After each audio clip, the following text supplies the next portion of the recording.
नमस्कार दोस्तों, मेरा नाम शिव कुमार श्रीवास्तव और आज हम बात करने वाले हैं क्लास 10th फिजिक्स का चैप्टर जो है उसका नाम है प्रकाश का परावर्तन। तो सबसे पहले हम लोग समझ लेते हैं कि प्रकाश क्या होता है, इसका गुण क्या होता है, उसके बारे में जान लेते हैं। तो सबसे पहले जो प्रकाश होता है, प्रकाश हमेशा सरल रेखा में गति करता है।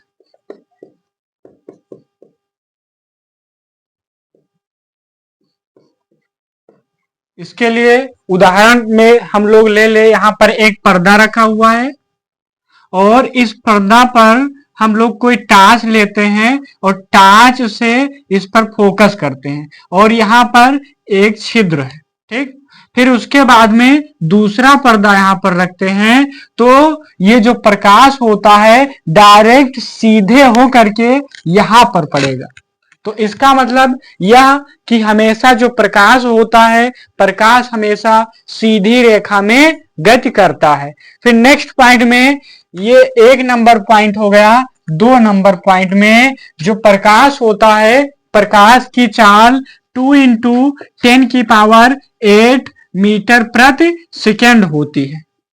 इसका मतलब अगर हम लोग मीटर में निकालें तो यहां पर 8 दिया हुआ है, 1 2 3 4 5 6 7 8, यानी कि इसको हम लोग कहें तो जो प्रकाश होता है प्रति सेकेंड 20 करोड़ किलोमीटर चलता है। 20 करोड़ मीटर चलता है। जो प्रकाश होता है प्रति सेकेंड में उसकी चाल होती है 20 करोड़ मीटर। अगर हम लोग इसको किलोमीटर में चेंज करें तो यहां पर हम लोग क्या करेंगे, 1000 से इसको हम लोग डिवाइड कर देंगे। यहां पर 1000 हो गया और यहां पर 3 जीरो दिया हुआ है, इसको काट दिया। अब क्या बचा, इकाई, दहाई, सैकड़ा, हजार, 10,000, लाख। अब हम बात करें कि एक सेकेंड में जो प्रकाश होता है 2 लाख किलोमीटर चलता है। इसकी चाल जो होती है 2 लाख किमी होती है।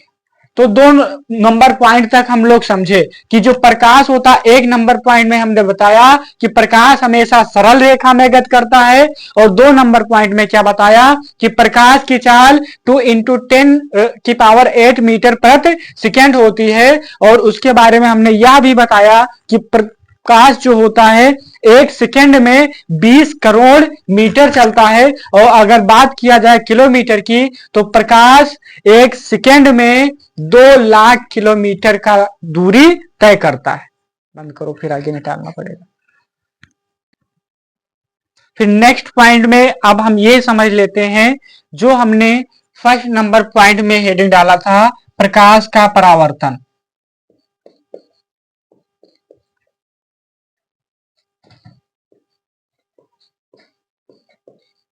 अब ये समझते हैं कि प्रकाश का परावर्तन क्या होता है।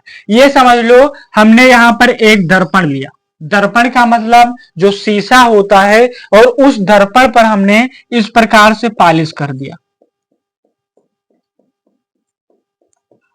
आप लोगों ने देखा होगा जो फेस देखने वाला जो मिरर होता है उसके पीछे जो पॉलिश किया जाता है, तो उसी प्रकार से हमने भी इस पर क्या किया, पॉलिश किया। और पॉलिश करने के बाद में हमने यहां से, हम समझ लो सपोज दैट यहां पर खड़े हुए हैं और यहां से हमने यहां पर इस मिरर पर प्रकाश डाला और प्रकाश डालने के बाद में यहां से टकराता है और टकराने के बाद में फिर उसी माध्यम में वापस लौट जाता है। तो हम लोगों को यह पता चला कि जो होता है प्रकाश का परावर्तन क्या होता है। अब ये जो हो गई आपतित किरण और ये हुआ परावर्तित किरण, और बीच में जो होता है अभिलंब होता है।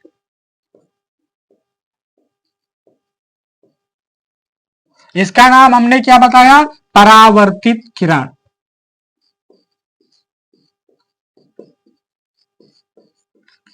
और इसका आपतित किरण।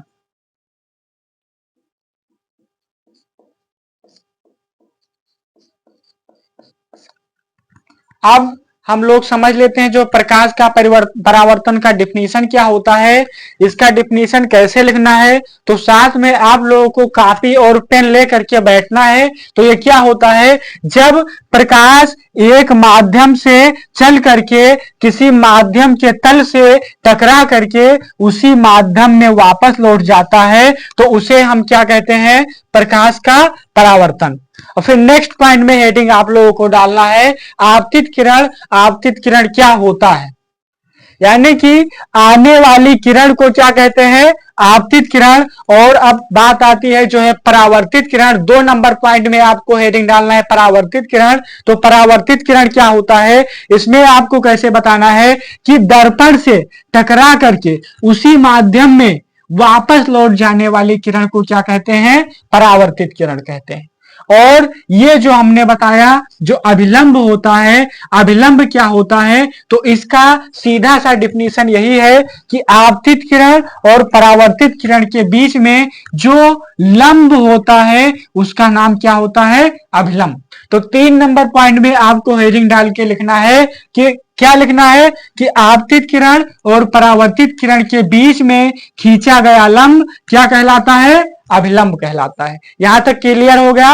अब नेक्स्ट पॉइंट में पढ़ना क्या है, ये बीच में, इसके बीच में कोण बनता है उसको कहते हैं आपतन कोण कहते हैं।